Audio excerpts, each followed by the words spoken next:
get it, Ming. Dale's with me. Get ready for Luke's Box Office!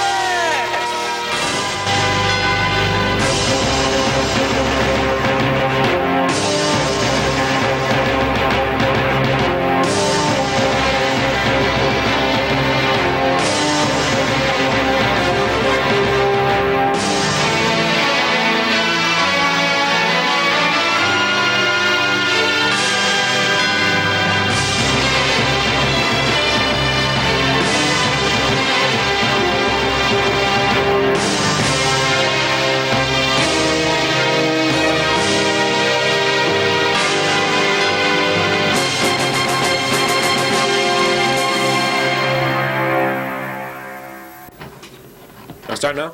Oh, hi!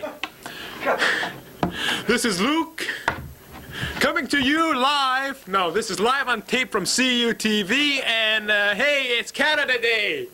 No, it's not. Well, it could be. I figured, we're off, we're not in school on July 1st, so I figured I'd put my shirt on, and this could be Canada Day for just this episode of Luke's Box Office. Wouldn't that be cool?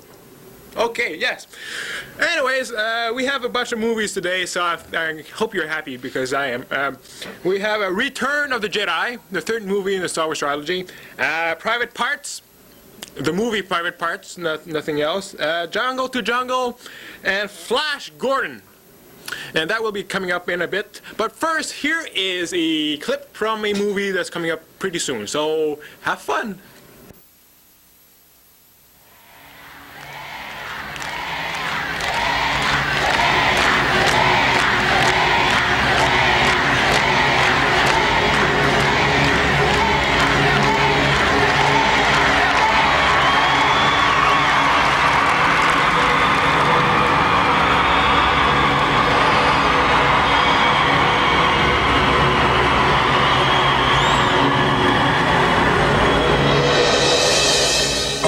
Warner Brothers is proud to present the extraordinary story of a girl with a talent that would come to touch us all. It is Selena. Someone found the letter you wrote me on the radio. But they said it loud, sound me on the radio. Como La Flor from Selena y Los Dinos, which has just skyrocketed to the #1 spot. Selena! I love you, and I'm very proud of you. With every triumph He is so cute. But Mom, you can't tell Dad. came heartbreak. You don't think I know who you are? I come from the streets. I know what a bum musician is. I'm not gonna stop seeing him, Dad. I'm not gonna have this in my family. You're such a good friend. And with every success You know, we got a problem. It's Yolanda. came the risk of betrayal. Selena, I'm worried. I would never take anything from Selena. Late at night when all the world is sleeping, I stay up and think of you. And I wish on a star that somewhere you are thinking of me too. Discover the true story Still can't believe that you of one of America's brightest stars I love you. that faded too soon. 'Cause I'm dreaming of you tonight till tomorrow.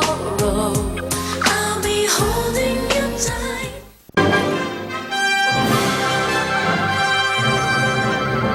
And we're back. And yes, now we're talking about The Return of the Jedi. Yes, the third movie in the Star Wars trilogy is in theaters right now. It was held back a week because they wanted to make more money with The Empire Strikes Back, so it was held back to the 14th of March. I went to see it, and this is the only movie, the only Star Wars movie that I saw when it originally came out. Because Star Wars, I was 2 when Star Wars came out, and I was like 4 when Empire Strikes Back came out. My father thought that at 2 years old, you're not old enough to go see a movie. Although the following year I went to see Superman, so go figure. But anyways, And so this is the only Star Wars movie that I saw as a kid, and now I saw it again in the big theater, on the big screen, and again, as Star Wars and The Empire Strikes Back, if you haven't seen him on the big screen, you haven't seen him yet. Go in there, go watch him, you have a blast. Especially, don't go in those little theaters where they don't have any good sound. Go into, DTS theaters or THX theaters. If you live in Montreal, which you probably do, go to Alexis Neon, you got good sound there, or go to Brassard, or go to, where else do they have good sound? Yes, Point Claire. Very good sound in Point Claire. Yeah. So that's the best place to go see it. Unfortunately, if I would have been in charge, I would have put it in Lowe's. Lowe's 1, best theater in Montreal. But, hey, I'm not in charge, they are, so, hey, they screwed up. But go see it in good theaters, you'll like it. Now, what's different about this movie than it was originally? They have a few different parts here and there. There's nothing major, there's no added added footage with a character that was supposed to be there originally, like Jabba the Hutt in Star Wars. There's nothing like that. There's just, at some point, early in the movie, you have a shot of a herd of banthas on Dantooine. That wasn't there in the original movie. Also, at the end, Jabba the Hutt has a new band. Okay, so for some reason, I think, they spent $15 million revamping this movie, and they figured that they had enough movie to hire a new band. So Jabba the Hutt has a new band, they have new music, and that's kind of cool. Yeah, and also at the end of the movie, you see there's this, after the Death Star blows up and Luke burns Darth Vader's body, well, there's a cutaway to City in the Clouds where you see people celebrating and that kind of stuff, which is cool. But besides that, there's not much more to that movie. It's basically the same movie as it was before. The sound is great, and it looks great. You go see it, you'll have a lot of fun. I loved it. And finally, it's over. That's all you've been hearing about for the past 3 months is Star Wars this, Star Wars that, and God, am I tired of Star Wars. That's enough. Okay? Now, I gave it $8.50, and you go see it, have a lot of fun. And we'll be back after this.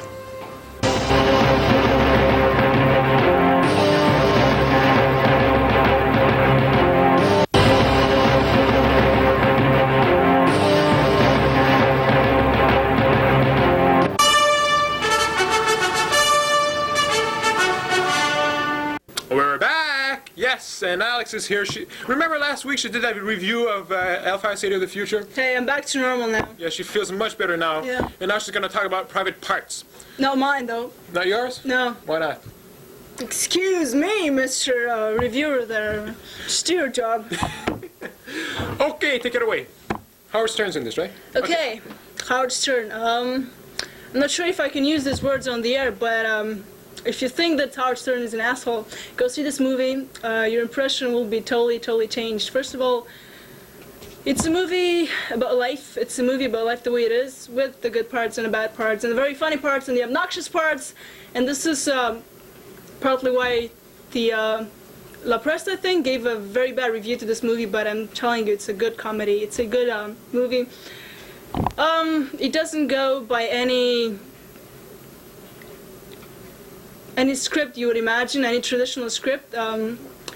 It doesn't have any moralizing parts, it doesn't have a moralizing end, it has naked women, it has sexual connotations, it has a despicable character whose nickname is Pig Vomit, which gets it very bad from Howard Stern, but all through this thing, Howard Stern does not come out as a bad guy. You realize that he has weaknesses, he's not really misogynist, whatever. Basically, what I can tell you from the reviews you see on TV, you're going to get the wrong impression. They are effectively manipulating whatever it's said in the movie. So just go see the movie. I would say it's worth $8.50, but you can go, say, Tuesday or before 6 o'clock. It's a great comedy, and that's about it. That's about it. Okay, so what, like $5? Yeah, I'd give it $5. $5? Yeah. Okay, well, But, oh, by the way, and it's a great date movie. If you're girlfriend, that is. It's not too blushy, but it's a great date movie. Is it really? Yeah. And like I said, good for the guys, naked women, lesbians, swear words, what do you want? It's the perfect painting of American society. You'll love it. Go see it. So, go ahead. Okay, wow. Howard Stern was on David Letterman last night. Yeah, but he was less obnoxious than last time. Yeah, exactly. Well, you see, he said that, like 3 weeks ago, he was on David Letterman, and he was being such a nice guy. You wouldn't imagine that that was Howard Stern. Howard Stern is a nice guy.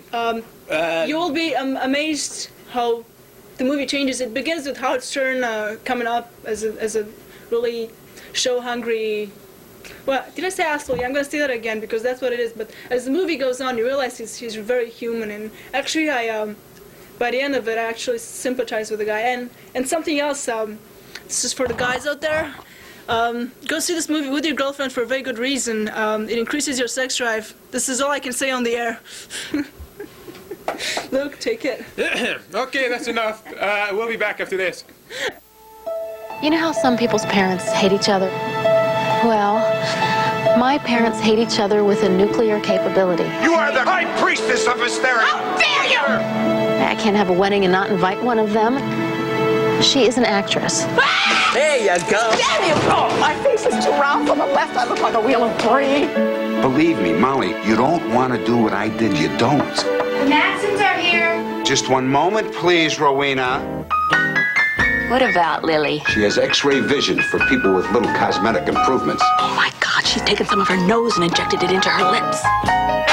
Is she worth the maintenance and the upkeep on all this hatred? I don't see Alan, this. she took my husband away from me. I have to look like a goddess. Are you nervous, Molly? No, I'm not.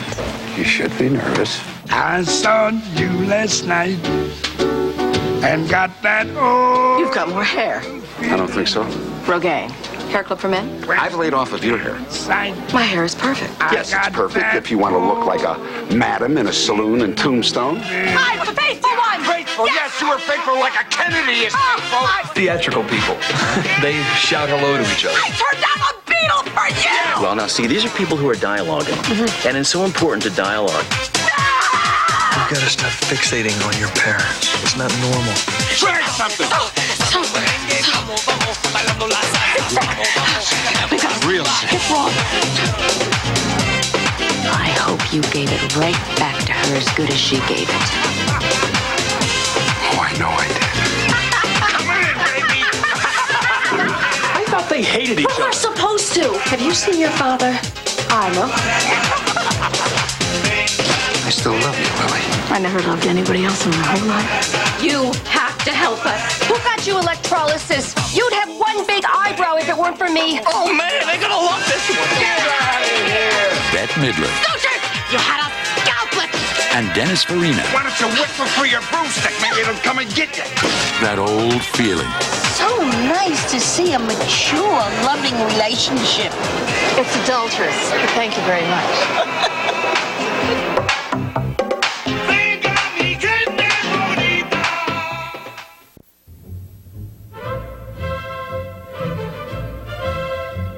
Jungle to Jungle. Yes. Tim Allen's second movie. Tim Allen, the last time Tim Allen did a movie was the Santa Claus about 2 years ago, and yes, he's back now with Jungle to Jungle. It also stars Martin Short, and it is a funny movie. It's a family movie. It's a typical Disney family movie thing. It's about this stockbroker played by Tim Allen who goes to find his long-lost wife, who is now a nurse in a primitive tribe somewhere in the wilderness somewhere. And he finds out that he has a 12-year-old son that he never knew about. So what does he do? He takes this little kid, this kid from your primitive tribe, brings him to New York, and of course you have all these mishaps because of the culture clash between Tim Allen and the kid and New York and that kind of stuff. It reminded me a bit of Crocodile Dundee. Same kind of thing. And Yeah, so it's a typical Disney thing. By the end of it, you know that Tim Allen is gonna be all goo-goo because he's a father. He doesn't want to, he doesn't want to be. He doesn't want his son to go away. He wants to be together with him. He wants to have a nice life with his long-lost wife. And it's funny. Tim Allen is great. Martin Short is even funnier. But really, it's not worth $8.50. I paid $8.50. You know, but what do you want? You know, when you go see a movie at night, like I do, I can't go see it during the day. You know, you have to pay $8.50, but it's not worth $8.50. Pay about $5. Yeah, it'll be enough. Or wait for it on video.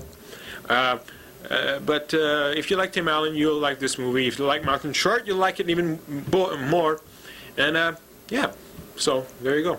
Jungle. By the way, it's based on a French movie. It's called Enfant dans la Jungle or something like that. It's a remake. Although I think they did a better job originally than they did with this American version of it. But it's worth seeing. You know, go with your kids, go with your wife, don't go with your girlfriend unless you want to laugh a bit. But you're not gonna get anything.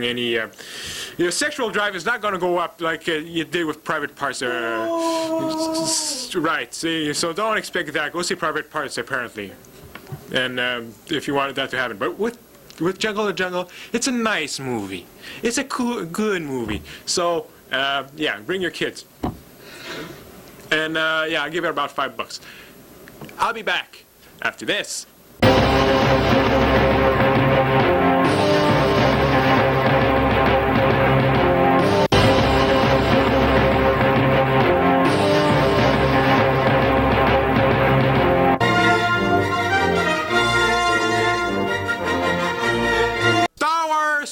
Star Wars, Smart Wars. In the past 3 months, like I said before, we have heard and felt and ate and all you want to do about Star Wars. And god damn it, you're going to hear about it again because we're going to talk about George Lucas's original idea for a science fiction movie. Yes, Star Wars was not his original idea. He just came up with Star Wars because he couldn't get his hands on the original idea. See, George Lucas grew up in the 50s and the 60s, and something that was very popular at that time were serials or chapter plays. These little short movies, about half an hour each, that would play in theaters every Saturday mornings, and at the end of each episode you would have a cliffhanger, and you'd have to come back the next week and to find out what the outcome was, and they usually lasted about 10 or 13 episodes. It's like a soap opera, but a lot better. I mean, soap operas, anything's better than soap operas. But yeah, and one of the most popular chapter plays was something called Flash Gordon. And George Lucas really liked that series, and when he became a movie maker, he wanted to make a big budget, high blah blah blah movie about, Flash Gordon. But the thing is, he couldn't get the rights to them. The owners of the rights wanted to make the movies themselves, and they wouldn't sell them to George Lucas. So George Lucas said, well, the hell with it, I'll write my own science fiction thing and go with it.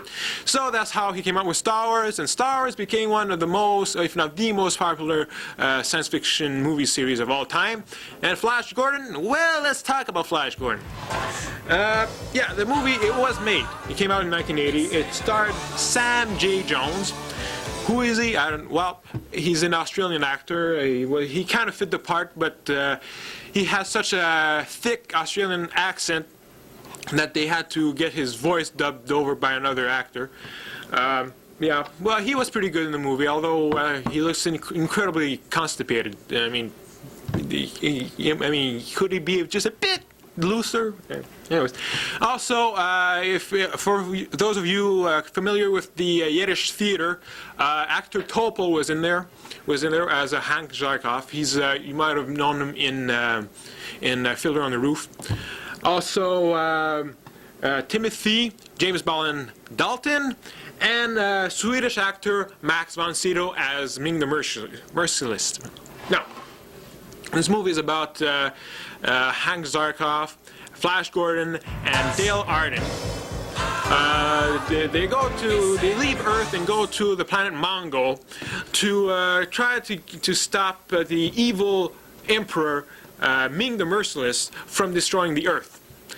And so they go to this planet, and it's a very weird-looking planet with these different cultures, different aliens, and it looks a lot like Star Wars. You know, you can see the parallels between Star Wars and Flash Gordon very, very easily. But if we're going to review this movie properly, we have to stop comparing it to Star Wars because it fails miserably next to Star Wars. But if you review it on its own merit, you'll find that it's a pretty okay movie. It's not the best, but if there was a word I could give to describe this movie, I'd say cartoony, because it looks like a big cartoon. It's very colorful. It's just the colors just pops out of the screen. You get your eyes hurt after a while because it's so nice colors. The colors are like red and bright and that kind of stuff. But the story's great. It's simple, A, people. Earth is going to get destroyed. B, people go to this planet to stop it from getting destroyed. C, the Earth is not destroyed. Wow. So the characters are pretty good. One good thing we have to say about this movie is the soundtrack by Queen. For your Queen fans out there. Exactly. See, Queen, the band of bands. The Disney. How can you do better than Queen? Queen's the best band of all time. And the soundtrack is great. It's amazing. One of the last scenes, big battle scene at the end of the movie, is you watch it, and in the background it's this big, nice soundtrack by Queen. It blows you away. It's really nice. I like that. That's the best part of the movie. It's worth seeing. It's not Star Wars, but if you want to see what Star Wars could have been, actually, if Flash Gordon would have been made like Star Wars, it would have been a really great movie, but it wasn't. The special effects are a bit cheesy. When you figure that this one was made in 1980 after such movies as Star Wars, Star Trek, Superman, all these big special effect movies, and you see these effects in this movie, you say to yourself, well, why is it so cheesy? I mean, it looks a little budget, really. But, rent it, go see it. $2.30. Don't pay more than that for that movie, but rent it, why don't you? Okay, so here's a clip. Remove the Earth Woman. Prepare her for our pleasure.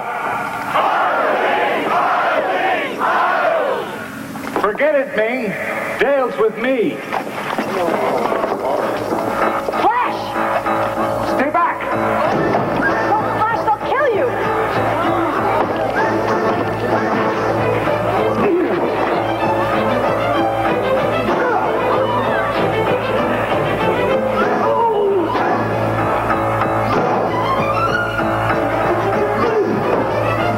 I'll go with them. Just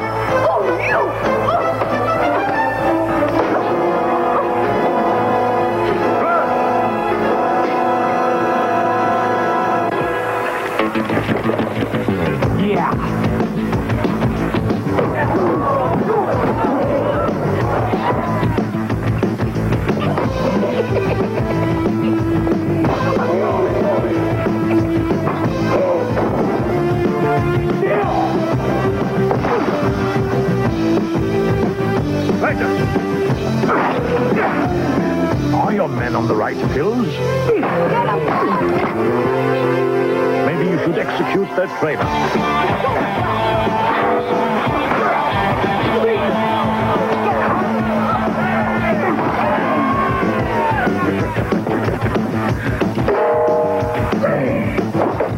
Come here. You fools. He's playing some pathetic game. Now match him. Like this. Now! 41! 42! Go! 43! Go, Flash, go! Go, Flash, go!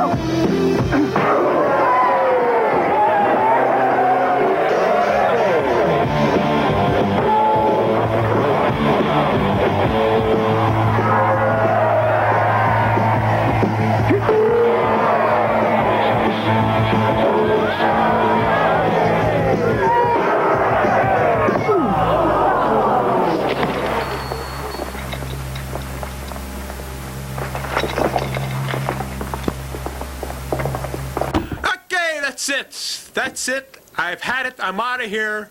No more. Well, actually, we'll be back in 2 weeks with the season finale. It's incredible. The season finale. Can you believe it? We're going towards the end. The semester's almost over. It's over with. I'm so glad, man. You got no idea how tough it is to produce a show like this here. I mean, it's hell. I mean, it's pure hell. See, that's what I mean. See, you don't know the hell it is with people that don't want to cooperate with you. We try, but you're hard to... All right, fine. No, I'm kidding. But anyways, we'll be back 2 weeks, so stay tuned and keep those cameras, keep those TVs rolling. Hey, go out there and have a lot of fun. That's it.